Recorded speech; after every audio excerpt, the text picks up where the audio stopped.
Girls don't need fancy degrees. My Uncle Vernon said those words at Thanksgiving dinner when I was 19 years old, and by Christmas, my parents had emptied my college fund and handed it to my brother instead. But 10 years later, when the Morrison Family Foundation paid $50,000 for a keynote speaker at their annual reunion, they didn't recognize the name on the contract, until I walked through the door. Before I tell you how my family reacted when they realized the world-renowned economist they'd been bragging about for months was the same girl they'd thrown away. Take a moment to subscribe and comment below where you're watching from. This story might just change how you see education, family, and the price of believing in yourself. My name is Samantha Morrison. I grew up in a small town called Ridgewood in rural Pennsylvania, the kind of place where everybody knows everybody and gossip travels faster than Wi-Fi. My family, the Morrisons, were considered local royalty. My grandfather had built a successful construction empire in the 1960s, and by the time I was born, we had the biggest house on the hill and a family foundation that donated to every church, school, and charity in the county. But being a Morrison came with rules. Unspoken rules that everyone understood. The men ran businesses. The women ran households. The sons inherited. The daughters married well. I was the youngest of 4 children and the only girl. My 3 older brothers, Marcus, Dean, and Trey, were groomed from birth to take over different branches of Grandpa's company. Marcus got construction. Dean got real estate. Trey got equipment rentals. They were given cars at 16, corner offices at 22, and trust funds that made them millionaires before 30. Me? I was given a hope chest and told to focus on finding a good husband. But I didn't want a hope chest. I wanted Harvard. From the time I was 12 years old, I knew I wanted to study economics. I was fascinated by how money moved through the world, how policies affected poverty, how markets could lift people up or crush them down. I read books that my teachers had never heard of. I entered competitions and won. By junior year of high school, I had a 4.3 GPA, perfect SAT scores, and a guidance counselor who told me I had a real shot at the Ivy League. My parents smiled politely whenever I mentioned my dreams. "That's nice, sweetheart," my mother would say. "But don't get your hopes too high." My father was more direct. "College is expensive, Samantha. Let's see what scholarships you get." I did get scholarships, partial ones from 3 different schools. But my dream school, Harvard, offered only a small grant. The rest, nearly $40,000 a year, would have to come from somewhere else. That somewhere, I assumed, would be the same place that had paid for my brother's educations, the family. I was wrong. The Thanksgiving before my freshman year, I gathered my courage and formally asked my parents if they would help cover the gap. I had spreadsheets. I had a plan to work part-time. I had researched every loan option available. I just needed their support. My father listened quietly. My mother looked uncomfortable. And then my Uncle Vernon, my father's older brother, the patriarch of the Morrison clan since Grandpa died, cleared his throat. "Frank," he said to my father, "can I speak freely?" My father nodded. Vernon leaned back in his chair, a half-eaten turkey leg in his hand. "Why are we even discussing this? Samantha's a smart girl, sure. But she's a girl. What's she going to do with a Harvard degree? Marry better?" He laughed at his own joke. "Save the money, Frank. Put it toward Marcus's expansion project. Or better yet, Dean's new development. Those investments will actually pay off." I felt my face burn. "Uncle Vernon, I'm going to be an economist. I want to work in policy, maybe teach at a university someday." "Teach?" He snorted. "You want your father to spend $200,000 so you can make 60 grand a year grading papers?" He shook his head. "Girls don't need fancy degrees, Samantha. They need stability. Find a good man, have some kids, and let the men handle the complicated stuff."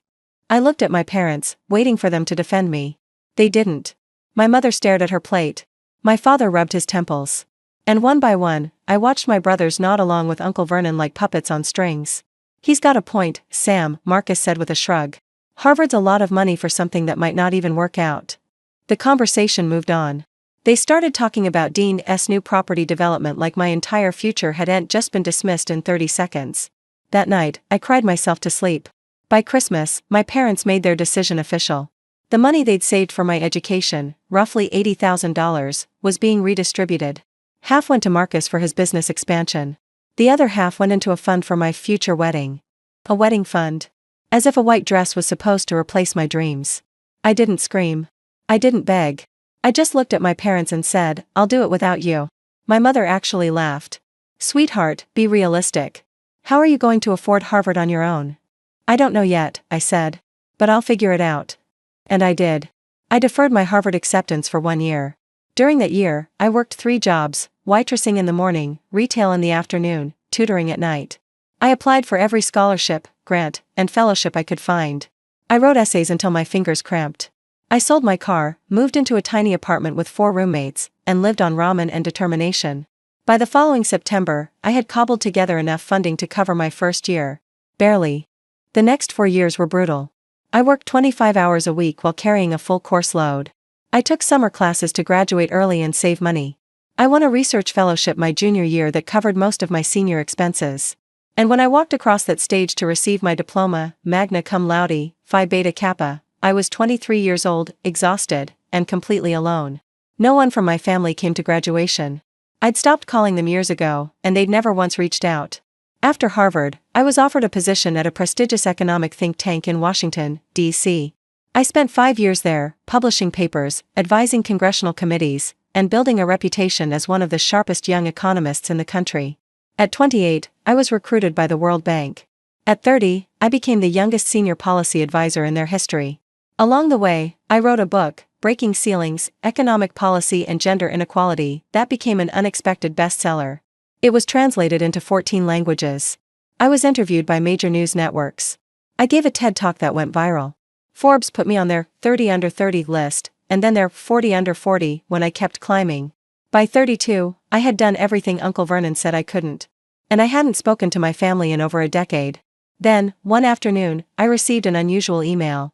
It was from an event coordinator at the Morrison Family Foundation, yes, my family's foundation, inviting me to be the keynote speaker at their annual reunion and charity gala. The event was held every summer at my grandfather's old estate, bringing together Morrisons from across the country for a weekend of networking, philanthropy, and self-congratulation. The theme this year was Women in Leadership. I almost laughed out loud. The coordinator clearly had no idea who I was.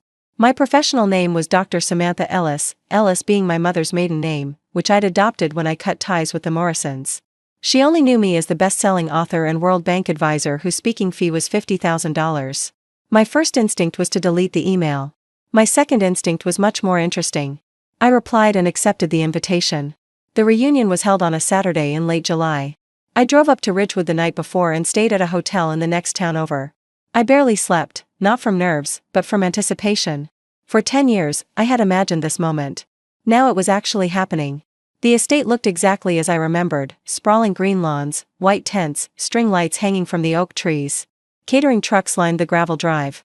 A huge banner proclaimed Morrison Family Foundation, 40th Annual Gala, in gold letters. I parked my rental car near the back and checked my reflection in the mirror. I wore a tailored navy dress, my grandmother's pearl earrings, the only thing IED kept from my old life, and a confidence IED earned one painful year at a time. The event coordinator, a young woman named Brittany, met me at the back entrance. Dr. Ellis, we're so honored to have you. Everyone's been talking about your book for months. She guided me toward the main tent. The family is especially excited. Mr. Vernon Morrison himself suggested we invite you. He said, and I quote, "We need more powerful women like her to inspire the young ladies in our family." I almost choked. How thoughtful of him, I managed. Inside the tent, long tables were filled with Morrisons I hadn't seen in over a decade. I spotted my parents near the front, my father grayer, my mother thinner, both of them laughing at something my brother Marcus was saying. Dean and Trey sat nearby with their wives and children. And at the head table, holding court like always, was Uncle Vernon. He looked older. Heavier. But he still had that same smug expression, that same certainty that he was the smartest person in any room. Brittany led me to a small stage at the front of the tent. A podium had been set up with a microphone and a large screen displaying my professional headshot, the one from my book jacket, where I looked polished and serious and nothing like the 19-year-old girl they'd dismissed. "We'll start in about 5 minutes," Brittany said. "Mr. Morrison will introduce you." Of course he would. I stood behind the stage curtain, watching as the crowd settled into their seats. Champagne was poured. Laughter rippled through the tent. A small orchestra played softly in the background. Then Uncle Vernon took the stage. "Good evening, everyone." His voice boomed through the speakers. "Welcome to the 40th Annual Morrison Family Gala. As you know, this year's theme is Women in Leadership, and we've spared no expense to bring you a truly inspirational speaker." The crowd applauded politely. Dr. Samantha Ellis is a Harvard graduate, a best-selling author, and a senior advisor at the World Bank. She's been featured in Forbes, The New York Times, and Time magazine. She's advised presidents and prime ministers. And tonight, she's going to share her wisdom with us. Vernon grinned proudly, as if he'd discovered me personally. Ladies and gentlemen, please welcome Dr. Samantha Ellis. The applause swelled as I stepped out from behind the curtain. And then it stopped. I watched my uncle's face first. His smile froze, then crumbled into confusion. His eyes narrowed. His mouth opened slightly, like he was trying to speak but had forgotten how. I looked at my father next. The color drained from his face so quickly I thought he might faint. My mother grabbed his arm, her eyes wide with shock. My brothers just stared, their champagne glasses suspended halfway to their lips. The entire tent had gone silent. 300 Morrisons, all holding their breath. I stepped up to the podium and smiled. Good evening, everyone. Some of you might not recognize me, it has been 10 years, after all. But I'm sure Uncle Vernon remembers me. I turned to look directly at him. After all, you're the one who convinced my parents that girls don't need fancy degrees. A gasp rippled through the crowd. Vernon's face turned purple. Now wait just a minute. No, I think I've waited long enough. I turned back to the audience, my voice steady and clear. 10 years ago, I sat at a Thanksgiving table in this very family and begged for help paying for college. I had worked my entire life for a chance at Harvard. I had the grades, the scores, the acceptance letter. All I needed was support. I paused, letting the silence build. Instead, I was told that girls don't need education. That I should find a husband and let the men handle the complicated stuff. My parents took the money they'd saved for my future and gave it to my brothers. I was offered a wedding fund instead of a future. Murmurs spread through the crowd. I saw younger cousins exchanging shocked glances. Wives elbowed their husbands. So I left, I continued. I worked 3 jobs. I lived on nothing. I earned my way into Harvard and then earned my way to the top of my field. I wrote a book that's been read by millions of people. I've advised governments on economic policy that has lifted thousands of families out of poverty. And I did it all without a single dollar or word of encouragement from this family. I looked at my parents. My mother was crying silently. My father wouldn't meet my eyes. You paid $50,000 for me to be here tonight, I said. $50,000 for a few hours of my time. Do you know what that money could have done 10 years ago? It could have covered more than a full year of my education. It could have changed everything, and it would have meant I still had a family. I reached into my pocket and pulled out a check, one I'd written that morning. I'm donating my speaking fee back to this foundation, with one condition: it must be used to create a scholarship fund for Morrison women who want to pursue higher education. Not wedding funds. Not hope chests. Degrees. I set the check on the podium. I'm calling it the Eleanor Morrison Scholarship, after my grandmother, the only person in this family who ever told me I could be anything I wanted. The tent erupted. Some people applauded. Others sat frozen. I saw several young women my cousin's ages wiping tears from their eyes. Uncle Vernon stormed toward the stage. This is ridiculous. You can't just come in here and what, Uncle Vernon? I stepped forward to meet him. Tell the truth? You've spent 40 years telling the women in this family what they can't do. Well, here's what I did: I proved you wrong. And now every girl sitting in this tent knows that your opinion doesn't matter. Vernon's face twisted with rage, but before he could respond, something unexpected happened. My cousin Lily, Vernon's own granddaughter, barely 17, stood up from her seat. I want to apply for that scholarship, she said, her voice shaking but determined. I want to go to medical school. And Grandpa told me the same thing he told Samantha, that it was a waste of money. She looked at Vernon with tears in her eyes. I don't want to be told what I can't do anymore. Another young woman stood. Then another. Within moments, a dozen Morrison women were on their feet, some crying, some defiant, all of them looking at me like I'd given them permission to dream. I felt something crack open in my chest, something that had been frozen for 10 years. After the speech, I tried to slip away quietly. I'd said what I came to say. I didn't need reconciliation.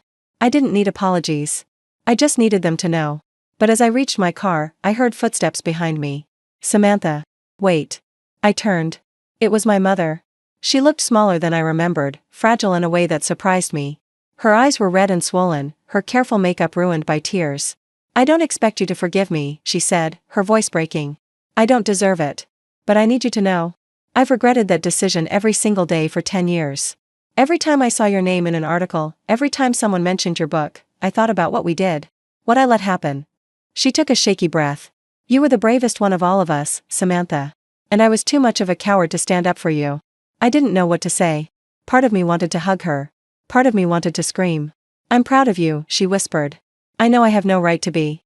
But I am. I'm so proud of who you've become. I stood there for a long moment, the summer night warm around us, the sounds of the gala fading in the distance. I'm not ready to forgive you, I finally said. I don't know if I ever will be. But I'm glad you said that. She nodded, tears streaming down her face. That's more than I deserve. I got in my car and drove away. In the rearview mirror, I could see her still standing there, watching me go. That was 2 years ago. Since then, the Eleanor Morrison Scholarship has funded education for 23 young women in my family. 3 are in medical school. 2 are studying engineering. 1, my cousin Lily, just got accepted to Johns Hopkins. Uncle Vernon suffered a stroke last year. He's mostly recovered, but he doesn't attend family events anymore. I'm told he doesn't talk much about me. My parents and I email occasionally now. It's not warm. It's not what we had before. But it's something. Small steps toward something that might, someday, look like healing. My brothers have never reached out. I don't expect them to. Some people can't admit they were wrong, even when the evidence is standing right in front of them. But I don't need their approval anymore. I never did. Last month, I received an invitation to speak at Harvard's graduation ceremony. Me, the girl who almost couldn't afford to attend, giving advice to the next generation of students. I stood at that podium and looked out at thousands of young faces full of hope and uncertainty. And I told them the same thing I'm telling you now: the people who doubt you are not your destiny. The voices that say you can't, you shouldn't, you won't, they are not prophecy. They are fear dressed up as wisdom. They are limitations disguised as love. You don't need permission to chase your dreams. You don't need approval to prove your worth. The only person who gets to decide what you're capable of is you. My uncle said girls don't need fancy degrees. I have 2 of them now. And I'm just getting started. If you enjoyed this story, don't forget to subscribe and comment below where you're watching from. I'd love to know how many people are out there proving someone wrong right now. And remember, the best revenge isn't success. It's just becoming so undeniable that the people who doubted you have to pay $50,000 just to hear you speak. This is Samantha Morrison Ellis. And this is my truth.